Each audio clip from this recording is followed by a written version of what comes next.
وللذين كفروا بربهم عذاب جهنم وبئس المصير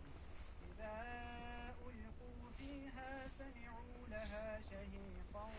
وهي تفور تكاد تميز من الغيظ كلما ألقي فيها فوج سألهم خزنتها